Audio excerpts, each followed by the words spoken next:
أشهد أن لا إله إلا الله وحده لا شريك له وأشهد أن محمدا عبده ورسوله أما بعد فأعوذ بالله من الشيطان الرجيم بسم الله الرحمن الرحيم الحمد لله رب العالمين الرحمن الرحيم مالك يوم الدين إياك نعبد وإياك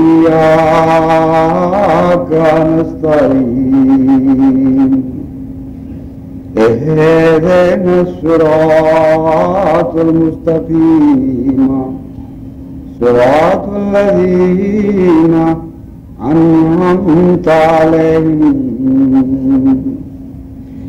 غير المغضوب عليهم ولا الضالين إذا جاء نصر الله والفتح ورأيت الناس يدخلون في دين الله أفواجا فسبح بحمد ربك واستغفره إنه كان توابا۔ کل میں مشرق بعید کے ایک دورے سے واپس کراچی پہنچا ہوں۔ یہ اللہ تعالیٰ کا بہت ہی بڑا احسان ہے کہ اس نے اس دورے کے بہت سے حقوق اور ذمہ داریاں ادا کرنے کی توفیق عطا فرمائی اور اپنے فضل سے وہ راستے آسان فرما دیے جن راستوں پر چلنے کی میری ذات میں ہمت اور طاقت نہیں تھی۔ اپنے فضل سے دلوں کو کھول دیا اور بات میں اثر پیدا کیا اور ایسا انتظام فرمایا کہ تربیت کا بھی موقع ملا اور تبلیغ کا بھی موقع ملا، اور وہ ذرائع پیغامات پہنچانے کے جو ہمیں میسر نہیں تھے، اور ان علاقوں میں کیونکہ جماعت کا کوئی خاص اثر نہیں تھا، اس لیے بظاہر کوئی وجہ سمجھ نہیں آتی تھی کہ ہماری درخواست پر ہمارے لیے وہ مہیا کیے جائیں رسم و رسائل اور ریڈیائی ذرائع۔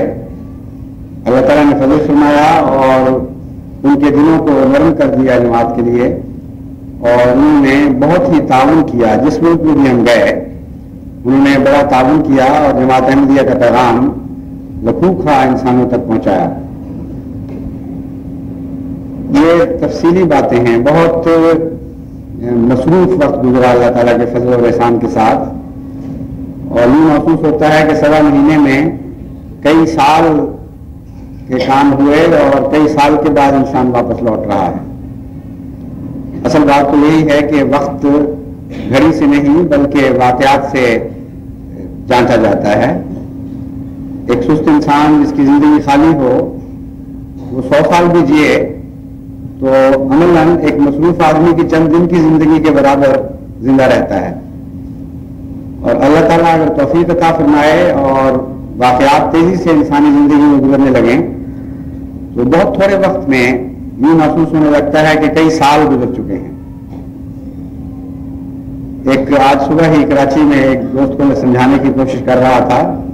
میں نے کہا تم یہ اندازہ کرو کہ عام آدمی کی زندگی میں 1000 آدمی سے ذاتی تفصیلی تعارف بہت کم ہوتا ہے کہ گہرے طور پر وہ ایک دوسرے کے واقف ہوں، ایک دوسرے سے ملیں، ان کے جذباتی تعلق قائم ہوں اور گہرے رشتے مودت کے پیدا ہو جائیں.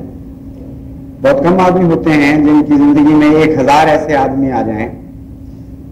اس میں کوئی بھی مبالغہ نہیں کہ اس دورے میں کئی ہزار ایسے دوستوں سے تعلق قائم ہوا، بڑا گہرا تفصیلی محبت کے رشتے قائم ہوئے، بچوں کے ساتھ بھی، بڑوں کے ساتھ بھی، اور ایک دوسرے کو قریب سے ہم نے دیکھا اور سمجھا. تو باقی ساری باتیں اگر ایک طرف چھوڑ بھی دی جائیں تو صرف یہی پہلو بہت وزنی ہے اور اتنی مصروفیت رہی ملاقاتوں کے لحاظ سے ہی کہ یوں معلوم ہوتا تھا کہ مدتیں گزر گئیں، فلم کی طرح چہرے آتے رہے اور پھر وہ چہروں سے آگے بات بڑھی، روحوں سے شناسائی ہوئی اور محبت اور مودت کے تعلقات قائم ہوئے. ان کا بھی ایمان بڑھا، میرے ایمان پہ بھی رونق آئی ان کو دیکھ کر اور مل کر. تو اللہ تعالیٰ کے فضل کے ساتھ میرا اور میرے ساتھیوں کا سارا وقت بہت مصروف رہا، اور اس احسان کا جتنا بھی شکر ہم ادا کریں زبان میں طاقت نہیں ہے کہ وہ شکر ادا کر سکے. مگر یہ صرف میرا شکر نہیں، یہ آپ کا بھی شکر کا مقام ہے، ساری جماعت کے شکر کا مقام ہے. کیونکہ میں اپنی ذاتی حیثیت میں تو نہیں پھر رہا تھا، نہ میرے ساتھی ذاتی حیثیت میں تھے. اللہ تعالیٰ کے احسانات ساری جماعت پر ہیں. جیسا کہ میں نے گزشتہ سفر سے واپسی پر کہا تھا، مجھے تو یہ معلوم ہوتا تھا کہ احباب جماعت کی دعائیں قبول ہو کر پھل بن کر برس رہی ہیں ہم پر، اور خدا کی رحمت نظر آتی تھی آتی ہوئی یوں کہ جس طرح کوئی توقع نہیں ہے، اچانک غیب سے دست آتا ہے، وہ مدد کر دیتا ہے. تو لازماً اس میں ساری جماعت شامل ہے، اور خلیفہ اور جماعت کوئی دو الگ وجود ہی نہیں ہیں، ایک ہی وجود کی دو حیثیتیں ہیں، دو نام ہیں. تو اس لیے صرف مجھ پر شکر نہیں ہے، ہم سب پر شکر واجب ہے کہ اللہ تعالیٰ نے بہت احسانات فرمائے. لیکن جیسا کہ میں نے بیان کیا ہے، ایک مجلس میں یا کئی مجالس میں بھی یہ تفصیلی باتیں تو بیان نہیں ہو سکتی. اس لیے میں نے سوچا ہے کہ آج آپ کو فجی سے متعلق کچھ باتیں بتاؤں گا، ایسی باتیں جن کو سن کر آپ کے اندر اپنی ذمہ داریوں کے احساس بھی بیدار ہوں اور پہلے سے بڑھ کر زیادہ دین کے لیے خدمت کا جذبہ پیدا ہو، اور مستقبل میں دیکھیں آپ کہ ہمارے سامنے کیا کیا ذمہ داریاں آ رہی ہیں، ان کو سنبھالنے کے لیے ہمیں تیاری کرنی پڑے گی. چنانچہ جن آیات کی میں نے تلاوت کی ہے ان کا اسی موقع سے تعلق ہے. اذا جاء نصر اللہ والفتح ورأیت الناس يدخلون فی دین اللہ افواجا میں اللہ تعالیٰ نے ایک خوشخبری دی ہے. فرمایا کہ ایسا وقت آنے والا ہے کہ فوج در فوج لوگ اسلام میں داخل ہوں گے، اور خدا کی طرف سے فتح آئے گی اور خدا کی طرف سے نصرت ملے گی. اس مضمون میں اللہ تعالیٰ نے نہ صرف خوشخبری دی بلکہ بعض ایسی باتوں کی طرف توجہ دلائی کہ جن کی طرف عام طور پر انسان توجہ نہیں کیا کرتا. جب بھی کسی کو فتح ملتی ہے، جب بھی کسی کو نصرت عطا ہوتی ہے، دماغ میں یہ کیڑا پڑ جاتا ہے کہ یہ میری کوشش سے، میری چلاکیوں سے، میرے علم سے ایسا ہوا ہے، اور کیسی اچھی تنظیم کی تھی میں نے، کیسی اچھی تدبیر کی تھی، کیسا اچھا لیکچر دیا تھا، کیسی اچھی کوشش کی تھی. یہ انسانی نفس انسان مبتلا کرتا رہتا ہے اس قسم کے توہمات میں انسان کو. تو خدا تعالیٰ نے یہ نہیں فرمایا کہ نصرت اور فتح تمہاری کوشش سے ہوگی. فرمایا اذا جاء نصر اللہ والفتح، تم تو اپنی کوشش سے کوئی تبدیلی نہیں کر سکتے دنیا میں، تم اس لائق نہیں ہو، اس قابل نہیں ہو کہ عظیم الشان کام کر سکو اور دلوں میں ایک انقلاب برپا کر سکو. یہ خدا کا کام ہے. اس لیے اللہ کی نصر آئے گی، اللہ کی طرف سے فتح آئے گی، اور خدا ہی ہے جو فوج در فوج لوگ داخل کرے گا. اس کے بعد فرمایا جاء نصر اللہ والفتح ورأیت الناس يدخلون فی دین اللہ افواجا فسبح بحمد ربک واستغفرہ. اس وقت تم خدا کی تسبیح کرنا اور اس سے استغفار کرنا. بظاہر تو اس کا فتح سے کوئی تعلق نہیں ہے. فتح کے وقت تو یہ کہا جاتا ہے کہ شادیانے بجانا، اچھلنا اور کودنا، جشن منانا. خدا تعالیٰ نے ان چیزوں میں سے کسی کا ذکر نہیں فرمایا. فرماتا ہے وَاسْتَغْفِرْ، جب خدا کی طرف سے فتح ملے اور خدا کی طرف سے نصر آئے تو استغفار کا مقام ہے. تم ڈر جانا. پہلے تسبیح کا فرمایا، سبح بحمد ربک، خدا تعالیٰ کی تسبیح بھی کرنا اور اس کے حمد کے ترانے بھی گانا، تاکہ تمہارے نفس میں اگر کوئی ادنا سا بھی انا کا کیڑا ہے تو وہ کچلا جائے.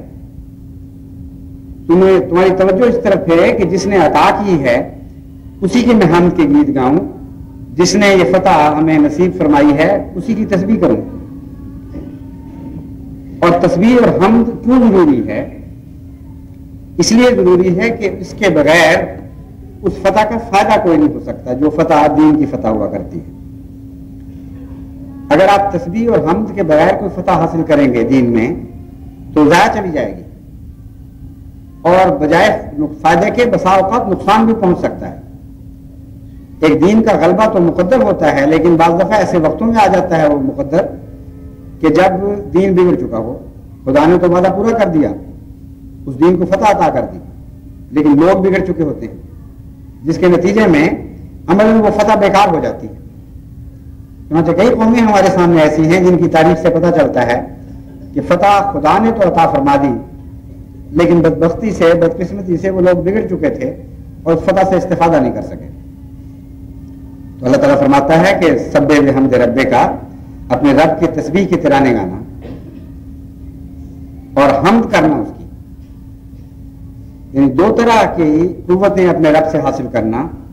تسبیح کے ذریعے خدا کے حضور یہ عرض کرنا کہ ہم تو پاک نہیں ہیں نقائص سے، ہماری تو ہر چیز میں غلطیاں ہیں، اس لیے تو جو غلطیوں سے پاک ہے ہم تیری طرف متوجہ ہوتے ہیں. اس فتح میں ہماری غلطیوں کے نتیجے میں جو کمزوریاں رہ جائیں ان سے ان قوموں کو جو اسلام میں داخل ہو رہی ہیں محفوظ رکھنا. یہ نہ ہو کہ ہم اپنی بدبختی سے اپنی کمزوریاں ان میں داخل کر دیں، اور یہ بھی کمزوریوں سے پاک نہیں ہے.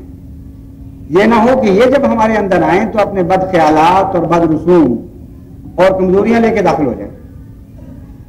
اور امر واقعہ یہی ہے کہ جب بھی مذاہب غلبہ پاتے ہیں یہ پروسیس، یہ جو واقعہ ہے یہ ضرور ہو جاتا ہے.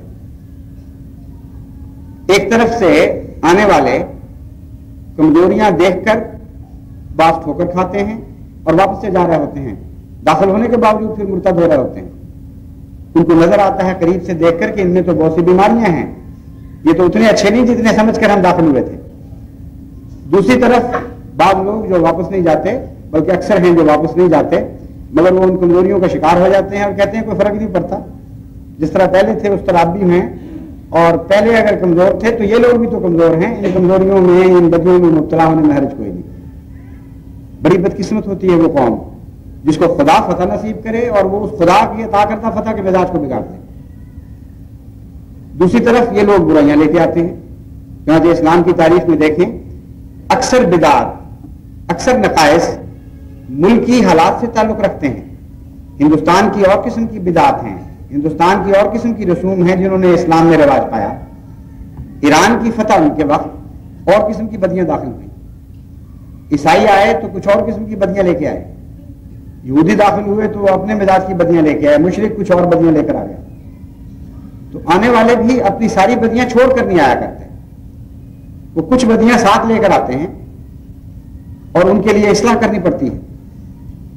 تو اللہ تعالیٰ نے تسبیح کے ذریعے ہمیں یہ پیغام دیا کہ نہ آنے والے پاک ہیں نہ تم پوری طرح پاک ہو. اگر اپنے رب کی تسبیح تم نے نہ کی اور اس کی طرف متوجہ نہ ہوئے اور عاجزانہ عرض نہ کی کہ اے خدا نہ ہماری بدیاں ان تک پہنچیں بلکہ ہمیں بھی پاک فرما دے، نہ ان کی بدیاں ہم میں داخل ہوں تو ان کو بھی پاک فرما دے، اس وقت تک تمہاری فتح کسی کام نہیں، یہ فتح تمہاری کسی کام نہیں آ سکتی. بلکہ ہو سکتا ہے کہ اس فتح کو تم بالکل اس لائق نہ رہنے دو کہ مذہبی تاریخ میں اس کی کوئی حیثیت باقی رہ جائے.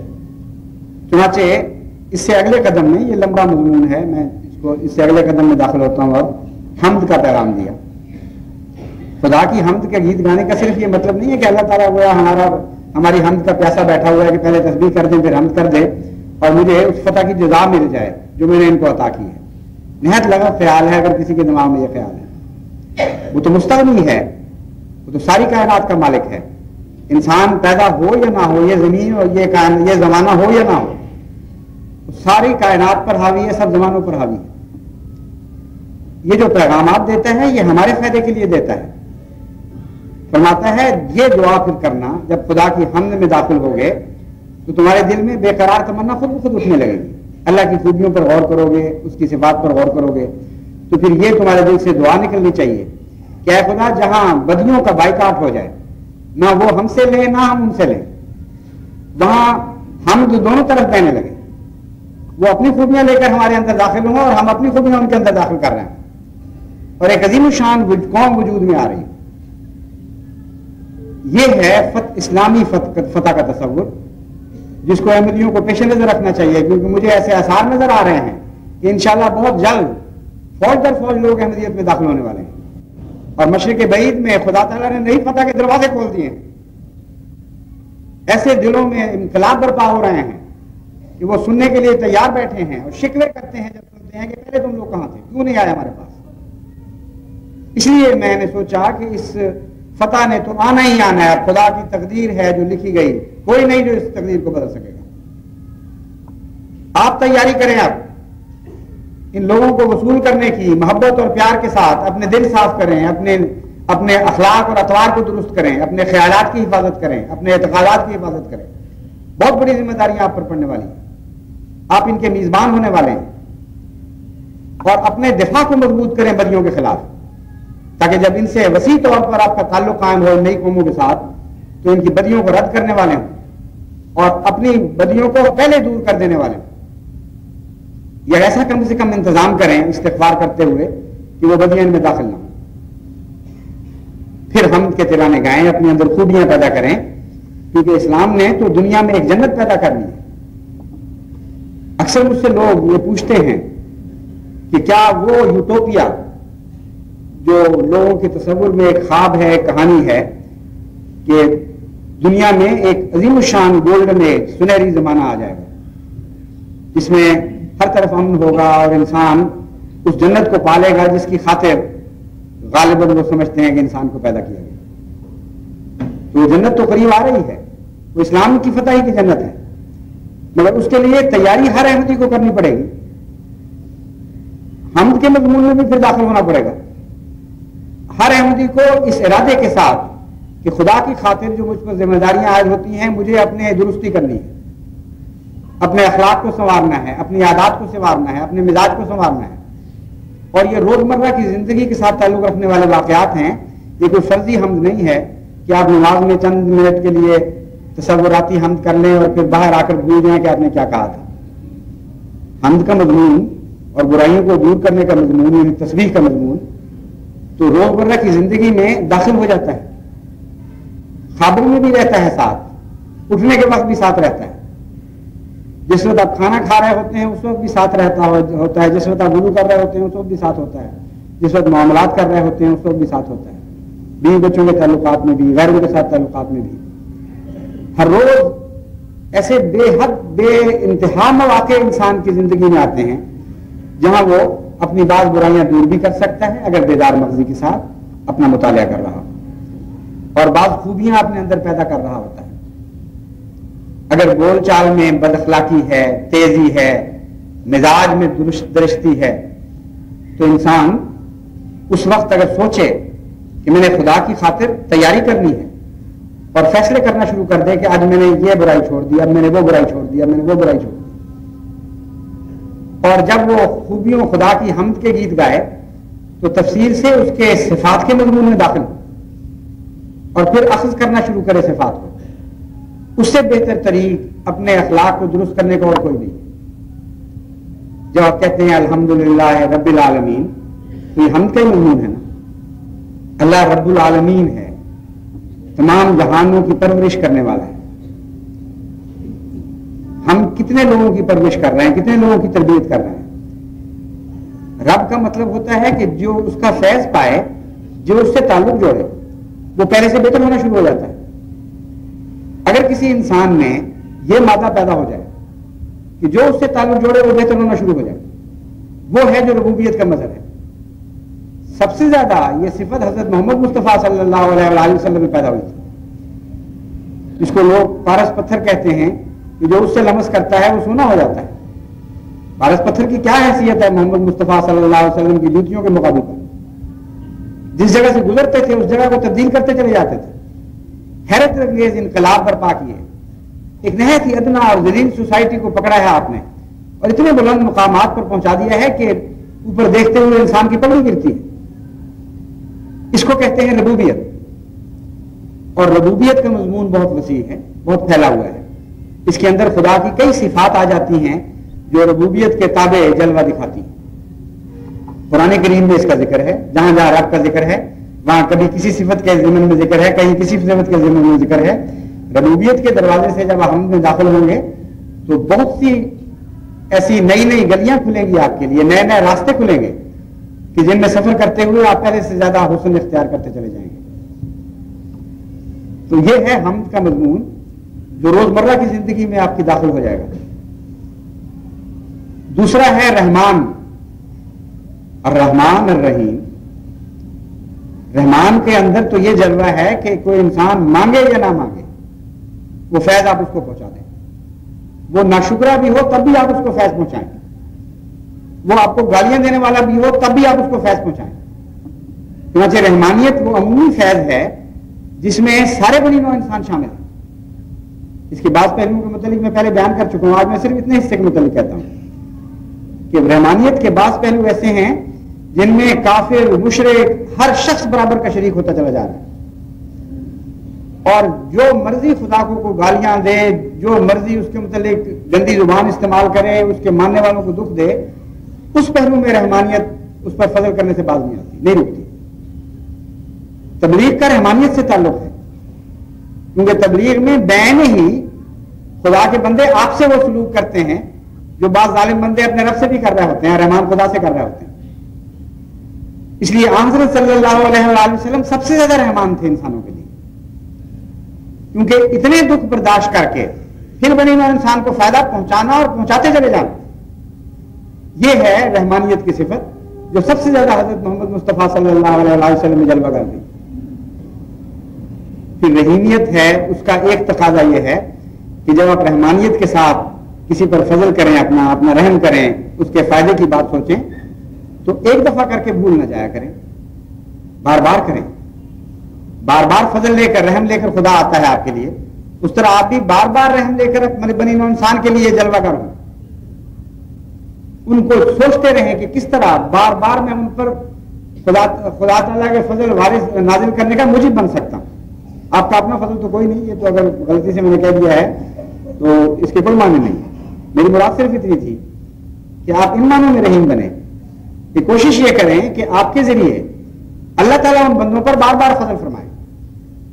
چنانچہ تبلیغ کر کے جو لوگ بھول جاتے ہیں وہ لوگ رحمان بننے کی کوشش تو کچھ کرتے ہیں لیکن رحیم نہیں بن سکتے.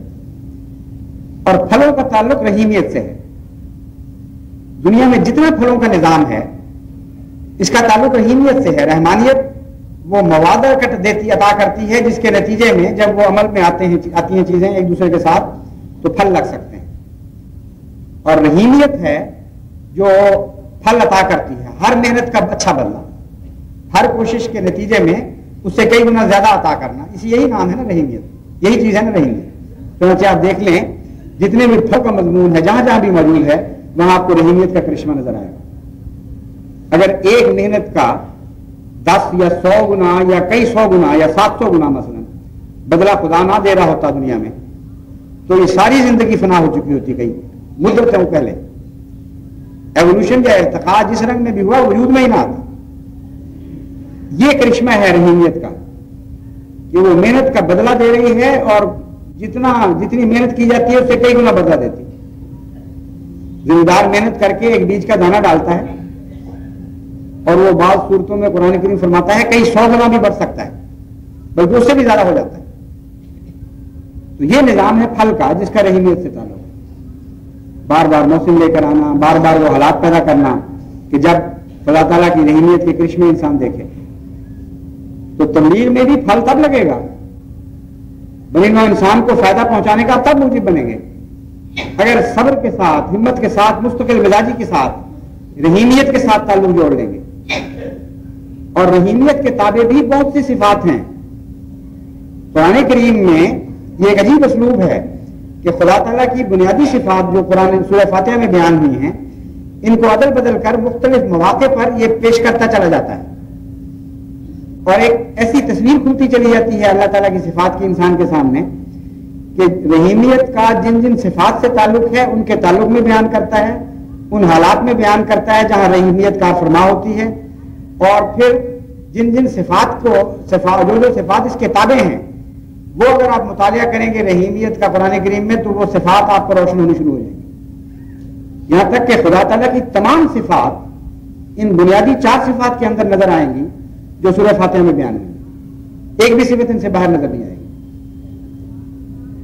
رحیمیت کا عدم کیا ہے، نہ ہو تو کیا پیدا ہوتا ہے؟ خدا کی بعض منفی صفات، منفی تو کوئی بھی چیز بھی نہیں ان معنوں میں کہ رحیمیت کے برعکس صفات وہ نظر آنے شروع ہو جائیں گی آپ کو قرآن کریم میں۔ رحمانیت نہ ہو تو کیا تباہی مچتی ہے؟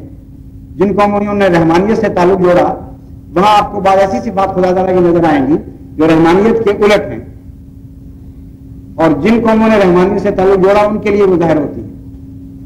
تو بظاہر تو یہ حمد کی ہیں صفات، لیکن انہی کے اندر وہ تسبیح والا مضمون بھی آ جاتا ہے۔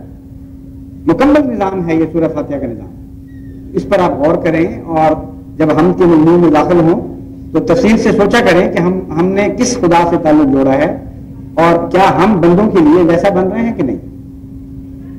اگر ویسا بنیں گے تو لازماً پھر آخر پر وہ نتیجہ پیدا ہوگا جس کی طرف سورہ فاتحہ ہمیں لے کے جا رہی ہے۔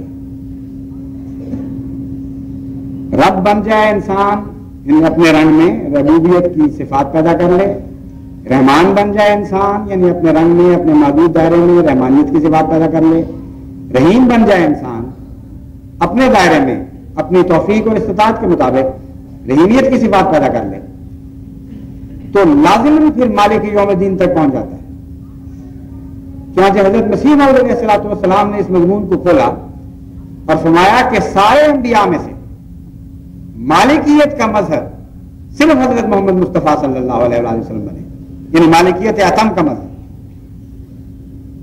اس کامل طور پر آپ نے ربوبیت کی صفات اختیار فرمائی، یعنی ربوبیت ایک صفت نہیں ہے، ان معنوں میں صفات کا لفظ استعمال کر رہا ہوں۔ اس کامل طور پر آپ نے رحمانیت کی صفات اختیار فرمائی، اتنے حیرت انگیز طور پر آپ نے رحیمیت کی صفات اختیار فرمائی کہ اس کے نتیجے میں آپ مالکیت تک پہنچ گئے، یعنی اس خدا سے آپ کا محبت کا تعلق پیدا ہو گیا جو مالک ہے، ہر چیز اس کے قبضہ قدرت میں ہے، ہر انجام اس کے ہاتھ میں ہے۔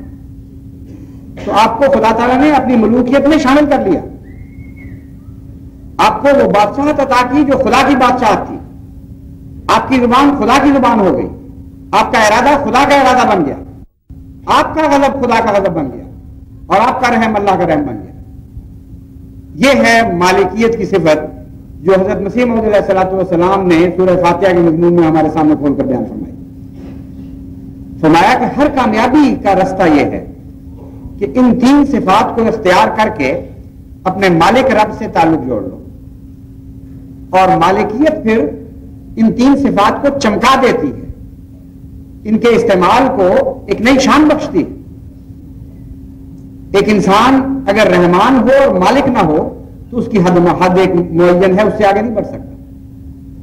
آپ کو کسی شخص پر کتنا رحم آ رہا ہو، کتنا آپ دل کا دل چاہے کہ آپ اس کو سب کچھ عطا کر دیں، وہ مانگے نہ مانگے آپ اس کو دے دیں، لیکن آپ مالک نہ ہو تو آپ کی صفت رحمانیت کیا جلوہ دکھا سکتی ہے؟ رحیمیت کی صفت اختیار کریں، ربوبیت کی کریں، جو چاہیں کریں۔ جب آپ یہ غور کرتے ہیں کہ مالکیت نہ ہو تو ہر صفت یوں معلوم ہوتا ہے کہ ٹون ہو کر رہ گئی، سکر گئی ہے اپنی ذات کے اوپر، اس میں کوئی طاقت نہیں رہی۔ تو جب خدا تعالیٰ کی خاطر خدا کے بندے ربوبیت اختیار کرتے ہیں اور رحیمیت رحمانیت اختیار کرتے ہیں اور رحیمیت اختیار کرتے ہیں تو اللہ تعالیٰ ان کی کمزوریوں پر رحم فرماتا ہے۔ اللہ تعالیٰ فرماتا ہے کہ دیکھو میرے بندے میرے جیسا بننے کی کوشش کرتے ہیں، میرے حسن کی صرف زبان سے تعریف نہیں کرتے، بلکہ عمل کو بھی میری ذات میں ڈھالنے کی کوشش کرتے ہیں، لیکن مجبور ہیں بیچارے، ان کے پاس کچھ طاقت نہیں ہے کہ وہ میرے جیسا بن سکیں۔ تب خدا کی صفت مالکیت جوش میں آتی ہے اور وہ ان کو درجہ بدرجہ ملوکیت میں شامل کر لیتی ہے، اور اس مقام پر سب سے زیادہ حضرت محمد مصطفیٰ صلی اللہ علیہ وآلہ وسلم نے اللہ تعالیٰ سے ملوکیت کی صفات پائی۔ نہ صرف آپ نے پائی بلکہ اپنے غلاموں کو بھی یہ صفات عطا کی۔ چنانچہ حضرت صلی اللہ علیہ وآلہ وسلم نے جو فرمایا کہ اسا ربا شخصا اخبرا لو اقسم علی اللہ لا برا، تو اسی مضمون کی طرف اشارہ فرمایا کہ میرے مقام کو تم سمجھنا چاہتے ہو تو تمہاری عقلیں، تمہارا علم، تمہاری فراست، تمہارا ادراک کوتاہ ہے، تم اس تک نہیں پہنچ سکتے۔ میرے غلاموں کی شان دیکھو، ان میں ایسے بھی ہیں جن کے بالوں میں خاک پڑی ہوئی ہوتی ہے، جن کا حال پراگندہ ہوتا ہے، لیکن جب وہ خدا پر قسم کھاتے ہیں کہ خدا کی قسم یہ واقعہ ہوگا تو خدا ایسا واقعہ ضرور کر دیا کرتا ہے۔ اس کو کہتے ہیں ملوکیت میں شامل کر دینا۔ تو صفت ملوکیت ایسی نہیں ہے جس میں جو آپ اپنی ذات سے، اپنی کوشش سے اختیار کر سکیں۔ انسان کے پاس کچھ نہیں ہے، جیسا کہ میں نے بیان کیا ہے، ربوبیت اور رحمانیت اور رحیمیت کی توفیق بھی اللہ تعالیٰ ہی دے سکتا ہے، صرف آپ کا ایک ارادہ ہے، نیک تمنا ہے کہ ہم ایسا بننے کی کوشش کریں۔ جب آپ پوری نیت کے ساتھ، پورے وفا کے ساتھ، پورے عجز کے ساتھ، پورے پیار اور محبت کے ساتھ اپنے رب کے رنگ میں رنگین ہونے کی کوشش کرتے ہیں تو پھر اس کی ملوکیت جلوہ دکھاتی ہے اور وہ مالک بنا دیتی ہے انسان کو۔ بس اس سارے زمانے کی تقدیر اگر احمدی نے بدلنی ہے تو یہی اس کا ایک طریق ہے، اس کے سوا اور کوئی طریق نہیں ہے جو مجھے معلوم ہے۔ یہی قرآن کی تعلیم ہے، یہ حضرت محمد مصطفیٰ صلی اللہ علیہ وآلہ وسلم کی سنت ہے، یہی آپ کی تفسیر ہے جو آپ نے مختلف وقتوں میں بیان فرمائی۔ بس خدا کی قدرت مجھے نظر آ رہا ہے کہ ملوکیت کے جلوے دکھانے کے لیے تیار ہے۔ مبارک ہو آپ کو کہ خدا نے فرما رہا ہے بنی نوع انسان پر اور احمدیت کی قربانیوں پر، اور وہ جان چکا ہے کہ احمدی پورے خلوص اور محبت اور وفا کے ساتھ اپنا سب کچھ اس کی راہ میں فدا کرنے کے لیے تیار ہو رہے ہیں۔ چنانچہ اس کے پیار کی نظریں پڑ رہی ہیں، اور جو کچھ میں نے دیکھا ہے وہ ملوکیت کے جلوے تھے، ربوبیت اور رحمانیت اور رحیمیت کے ذریعے سے ظاہر ہوئے، لیکن وہ سب جلوے ملوکیت کے جلوے تھے۔ ہماری محنت کو اس میں کوئی دخل نہیں تھا، وہ مالک تھا دلوں کا جو تبدیلیاں پیدا فرما رہا تھا۔ کیونکہ میرے پاس اس وقت خطبے میں تو جیسا کہ میں نے بیان کیا ہے تفصیل سے باتیں بیان کرنے کا وقت نہیں ہے، مگر آغاز میں نے کر دیا ہے اس مضمون کا۔ اب تو فجی کی باتیں بیان کرنے کا وقت بھی نہیں رہا، میرا خیال تھا فجی کے ذکر سے تھوڑی سی بات آگے ہوئی تو میں آپ کو کچھ باتیں سناؤں گا، لیکن وقت کی رعایت سے میں چند باتیں بیان کر سکتا ہوں۔ فجی میں جماعت احمدیہ کی تعداد بہت تھوڑی ہے، اور مسلمان، غیر احمدی مسلمانوں کی تعداد نہ صرف ہمارے مقابلے میں بہت زیادہ ہے بلکہ وہ مؤثر ہے، اور اتنے مؤثر ہیں کہ وہ موجودہ جو حکومت ہے نہ صرف اس کے ساتھ ہیں بلکہ ہمیشہ ہی وہ حکومت کے ساتھ رہتے ہیں، اور ان کا ایک لازماً وزیر ہوتا ہے، اور وہ جماعت احمدیہ کے بہت مخالف ہے۔ جو فجین قوم ہے جو اس حکومت کرتی ہے ان کو اسلام کا کچھ پتہ نہیں، کوئی تفریق کا پتہ کوئی نہیں، فرقوں کا تقسیم کا پتہ کوئی نہیں، وہ جو کچھ لیتے ہیں اپنا تاثر وہ ان مسلمانوں سے لیتے ہیں، اور کوئی مسلمان کہلائے گا تو اس سے پوچھیں گے یہ کس قسم کا ہے، اس کو کسی کو منہ لگانا چاہیے یا نہیں لگانا چاہیے۔ تو ان حالات میں وہ لوگ بھی پریشان تھے، میں بھی فکر مند تھا لیکن مایوس نہیں تھا، مجھے یقین تھا کہ اللہ تعالیٰ اپنے فضل سے ایسے انتظام کرے گا کہ وہاں رستے کھول دے گا تبلیغ کے۔ چنانچہ ایسے ہی ہوا، جاتے ہی پہلے دن پہلی دفعہ جب وہاں کے میئر تشریف لائے، انہوں نے بڑی اس لحاظ سے اچھے بڑے خلق کا مظاہرہ کیا، ایئرپورٹ پر تشریف لائے ناندی کی میئر جہاں ہم نے لینڈ کیا، اور اس کے بعد ان کی دعوت پر ہم ان کے سٹی ہال میں لیکچر کے لیے بھی گئے۔ اتنی تفصیل سے جماعت کی مخالفت میں تنظیم قائم کر دی گئی تھی کہ ایک ایک مسلمان کو یہ پیغام پہنچا تھا کہ تم نے اسے کلیتاً بائیکاٹ کرنا ہے، شامل نہیں ہونا ہے کسی جلسے میں، اور غیر مسلم فجینز کو بھی ڈرایا جا رہا تھا اور ان کو بھی روکا جا رہا تھا۔ اس کے باوجود اللہ تعالیٰ نے فیصلہ کیا ہوا تھا، جیسا کہ میں نے کہا جب مالک فیصلہ کر لے تو جو مالک نہیں ہے اس کا بس کیا رہتا ہے، خواہش ہی رہ جاتی ہے بیچارے کی، ایک حسرت رہ جاتی ہے، کر کچھ نہیں سکتا. تو ہم نے دیکھا کہ ایسی بے بسی کا عالم تھا، یہاں تک کہ وہاں کے ایک بہت بڑے لیڈر کی، جو اس وقت میں نام میں کسی حکمت کی وجہ سے بتانا چاہتا، ان کی بیٹی بھی وہاں پہنچ گئی، باقیوں کو تو چھوڑی. اور وہ شدید مخالف ہی نہیں تھی بلکہ پورا مطالعہ کیا ہوا تھا اس لٹریچر کا جو حضرت مسیح موعود علیہ الصلوۃ والسلام کے متعلق بالکل غلط تاثرات، نہایت ہی خوفناک تاثرات قائم کرتا ہے. بڑا گہرا مطالعہ تھا، اپنے والد سے لے کر کتابیں پڑھی ہوئی تھیں، وہ بھی اس مجلس میں تھی، فجینز بھی تھے اور دوسرے مسلمان بھی تھے. اگرچہ بائیکاٹ تھا لیکن بعض علماء نے اپنے ساتھیوں کو لے کر یہ فیصلہ کیا کہ ہم وہاں پہنچیں گے ان پر ایسے اعتراض کرنے کے لیے کہ کوئی پیش نہیں جائے گی اور ہم ان کو ذلیل و رسوا کر دیں گے. چنانچہ ایسے علماء جو مدینہ یونیورسٹی کے پڑھے ہوئے اور روٹی کے وہاں کے علماء تھے، وہ ہندوستان سے آتے ہیں وہاں، اور وہ وہاں پہنچے اپنے شاگردوں اور اپنے ساتھیوں کو لے کر. تو جب اللہ تعالیٰ کے فضل کے ساتھ تقریر ہوئی اور سوال شروع ہوئے تو احمدیت تو خدا کے فضل سے صداقت ہے، اس کے لیے کسی خوف کا سوال ہی کوئی نہیں. کبھی روشنی بھی ڈری ہے اندھیرے سے. میں تو ان کو بتاتا رہا ہوں صاف کھل کے کہ اگر ہم روشنی ہیں تو تمہیں منہ چھپانا پڑے گا، اندھیرے ڈرا کرتے ہیں روشنی سے، ہمارے لیے تو چھپنے کی کوئی وجہ نہیں. اندھیرے کے لیے تو آپ ڈالتے ہیں پردے روشن دانوں پر، اور گرمیوں میں بچنا چاہیں سورج کی روشنی سے تو ہزار کوششیں کرتے ہیں کہ کسی طرح اندر نہ داخل ہو. سورج تو اندھیرے سے کبھی نہیں ڈرا. تو یہی کیفیت ہم نے وہاں دیکھی. تکلفی کے ساتھ، اس یقین اور کامل یقین کے ساتھ میں ان کے سوالات کا جواب دیتا تھا کہ دیکھتے دیکھتے حقیقت کھل جائے گی، جس نے جو سوال کرنا ہے طلب سے طلب بے شک کرے. چنانچہ تھوڑے عرصے کے اندر اندر جو سوالات ہوئے ان میں خدا تعالیٰ کے فضل کے ساتھ ہر قسم کے سوالات کرنے والوں نے خود اطمینان کا اظہار شروع کر دیا. ایک طرح سوال کرتے تھے اور تھوڑی دیر کے بعد کہہ دیتے تھے کہ ہاں بالکل ٹھیک ہے، ہماری تسلی ہو گئی، سرے لانے لگ جاتے تھے، کہنے لگ جاتے تھے. چنانچہ ایک فجین بادشاہ بھی آئے ہوئے تھے، ایک چرچ سے تعلق تھا، کیا ان کی پوزیشن ہے مجھے یاد نہیں، یا وہ مذہب کے لیکچر تھے کہیں، بہرحال ان کی اچھی پوزیشن تھی. فجی قوم سے تعلق رکھتے تھے. انہوں نے ایک سوال کیا، اس کے بعد ان کے چہرے پر بشاشت آئی. پھر انہوں نے ایک اور سوال کیا اور اس کے بعد کھڑے ہو کر شکریہ بھی ادا کیا اور کہا کہ ہاں ہماری تسلی ہو گئی. نہ صرف یہ کہ بلکہ بعد میں احمدیوں سے ملے اور درخواست کی کہ میں تو لمبی ملاقات چاہتا ہوں، اب تو میں نے فیصلہ کیا ہے کہ مجھے ملنا ہے اور مزید باتیں کرنی ہیں. بدقسمتی سے ان دنوں میں بدقسمتی کے وقت بہت ہی تھوڑا تھا، پہلے سے مصروف تھا تو ان کا وقت نہیں میں دے سکا. لیکن بہرحال اب انشاءاللہ میرا ارادہ ہے کہ خط و کتابت کے ذریعے ان سے رابطہ قائم رکھوں. تو جب یہ اثر دیکھا تو وہ جو مولوی صاحب تشریف لائے ہوئے تھے اپنی ٹیم کے ساتھ، وہ بڑے پریشان ہوئے اور انہوں نے پھر سوال و جواب کا معاملہ اپنے ہاتھ میں سنبھال لیا. ایک سوال کیا، جب میں نے اس کا جواب دیا تو اس سوال کے پہلے حصے سے مکر گئے. ان کا سوال تھا، وہ خدا تعالیٰ نے ایسی عقل ماری کہ اس سوال کا پہلا حصہ ان کے سوال کے دوسرے حصے کو کینسل کر رہا تھا خود ہی. جب وہ پورا سوال بڑے لہک لہک کر خوب انہوں نے اردو بولی، اور خوب وہاں اکثر تو مجالس انگریزی میں ہوتی تھی مگر وہ کہتے تھے مجھے انگریزی نہیں آتی. پہلے تو یہ جھوٹ بولا کہ مجھے اردو بھی نہیں آتی، اور بعد میں جب مجبور ہو گئے تو اردو بولی اتنی فصیح بولی کہ سارے حیران رہ گئے کہ مذہبی آدمی اتنا جھوٹا کہ اردو کا ایک لفظ مجھے نہیں آتا، یہ کہلوایا کسی اور سے. اور بعد میں پتہ لگا کہ وہ اچھا بھلا یو پی کی اردو بولنے والے. خیر ایک جھوٹ تو پکڑا گیا اس طرح. جب انہوں نے سوال مکمل کیا تو میں نے ان کو بڑا مسکرا کے تسلی سے کہا کہ مولوی صاحب آپ کا آخری حصہ یہ ہے، پہلا حصہ یہ ہے، جواب تو آپ دے چکے ہیں خود ہی.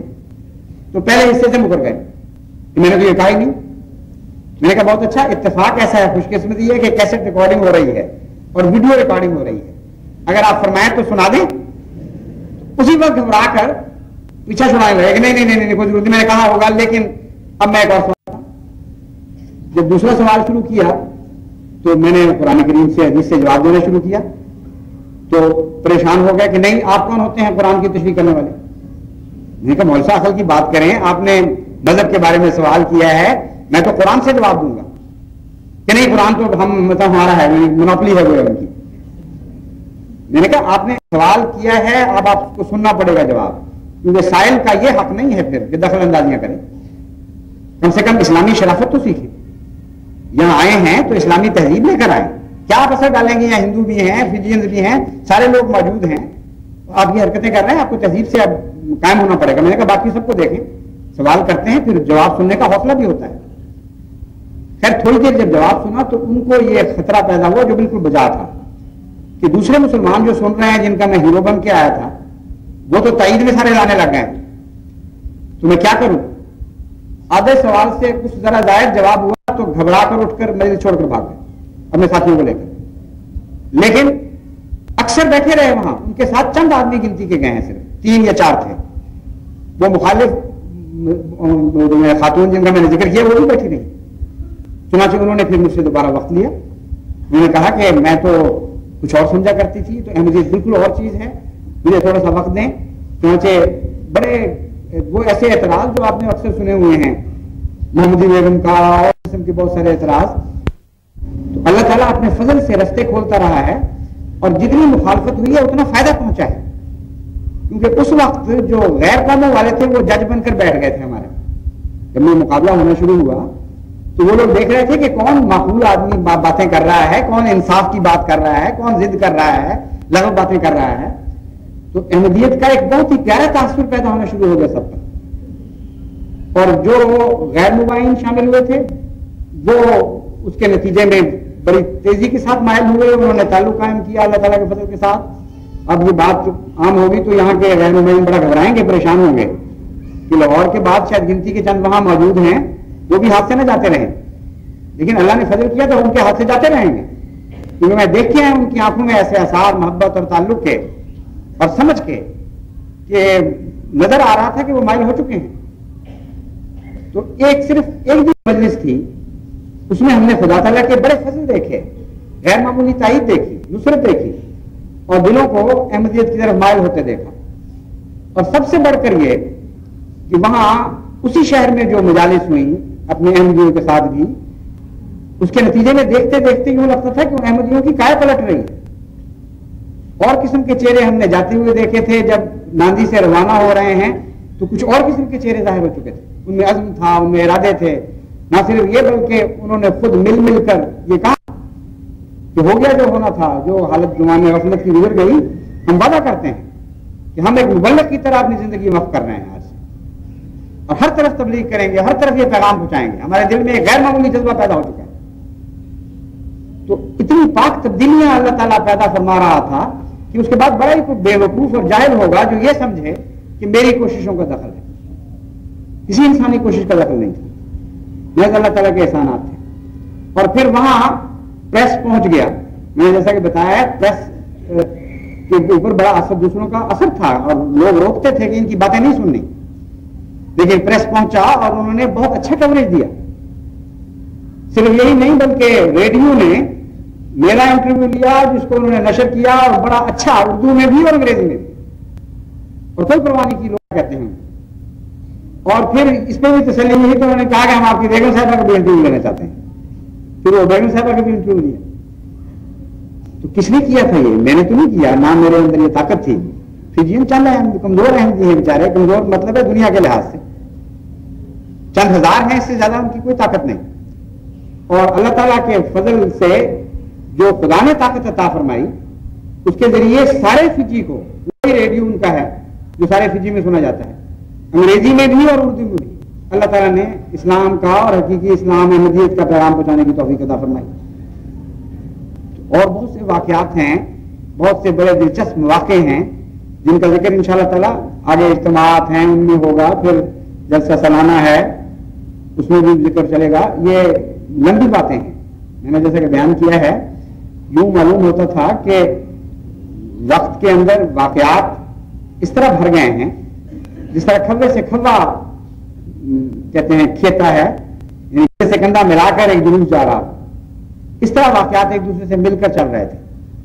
یوں معلوم ہوتا تھا ایک موونگ پلیٹ فارم ہے، ایک حرکت کرنے والی پہیہ ہے جس پر ہم سوار ہو گئے ہیں، اور ایک طرف سے ڈوبے ہیں، دوسری طرف سے کراچی پہنچ گئے، اور اس سارے عرصے میں مسلسل واقعات کا جلوس تھا جو جاری رہا ایک دوسرے کے ساتھ۔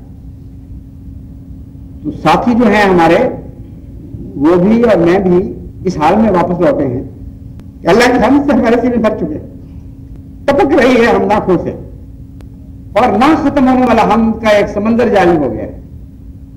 بس میں آپ کو بھی یہی پیغام دیتا ہوں کہ اپنے سینے کو تسبیح اور حمد سے بھر دیں. یہی تسبیح اور حمد ہے جو اب ہمارے کام آئے گی، ورنہ یہ فتح اور نصرت ہمارے ہاتھوں سے ضائع بھی ہو سکتی ہے اگر ہم نے اپنے دلوں کو خدا کی فتح، خدا کی تسبیح اور حمد سے نہ بھرا. اور پھر اس کے باوجود استغفار کا حکم دیا ہے اللہ تعالیٰ نے کہ اس کے باوجود تم اپنی طرف سے ساری تسبیح کرو، اپنی طرف سے سارے حمد کا حق ادا کرو، ساری حمد کا حق ادا کرو جو تم سمجھتے ہو، ورنہ تو حمد کا حق ادا نہیں ہو سکتا.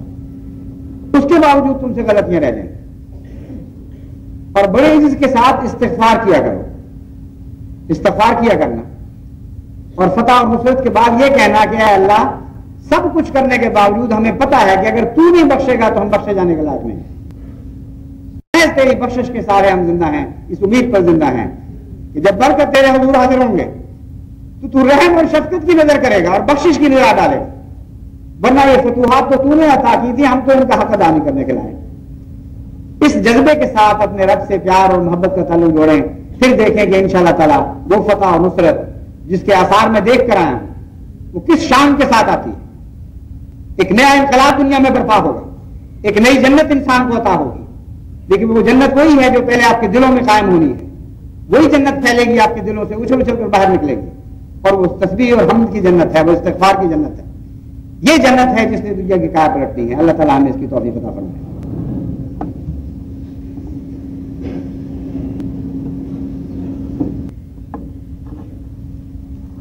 الحمدللہ نحمدہ ونستعینہ ونستغفرہ ونؤمن بہ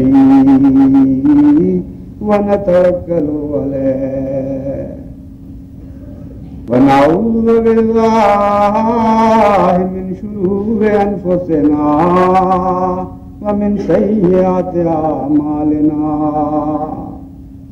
ومن يهده الله فلا مضل له ومن يضلل فلا هادي له ونشهد أن لا إله إلا الله وحده لا شريك له ونشهد أن محمدا عبده ورسوله. ابھی ہم نے سفر کا روانہ ہونا ہے، سفر کی حالت میں اور ابھی پھر جانا بھی ہے واپس انشاءاللہ ربا. تو نمازیں جمع ہوں گی اور میں عصر کی نماز مسافر ہونے کی وجہ سے قصر کروں گا. جو دوست مسافر ہیں وہ میرے ساتھ دوگانہ پڑھ کر سلام پھیر دیں گے. جو مقامی ہیں وہ بغیر سلام پھیرے جب دونوں سلام میں پھیر کر فارغ ہوں پھر اٹھ کر کھڑے ہوں. اور بے صبری نہ دکھایا کریں نماز میں. جب تک امام نماز کی حالت میں بیٹھا ہوا ہے مقتدی کو حق نہیں ہے کہ وہ الگ ہو جائے. تو جب دوسرا سلام پھر جائے تسلی سے اس وقت پھر اٹھیں اور 2 رکعتیں پوری کریں. اکثر دوستوں کو ایم کو تو علم ہے مسئلے کا، لیکن نئی نسلیں آگے شامل ہوتی رہتی ہیں، اس لیے بار بار دہرانا چاہیے ان باتوں کو. عباد اللہ رحمۃ اللہ ان اللہ یامر بالعدل والاحسان ان اللہ یامر بالعدل والاحسان وایتاء ذی القربى وینہی عن الفحشاء والمنکر والبغی یعظکم لعلکم تذکرون. اذکروا اللہ یذکرکم وادعوہ یستجب لکم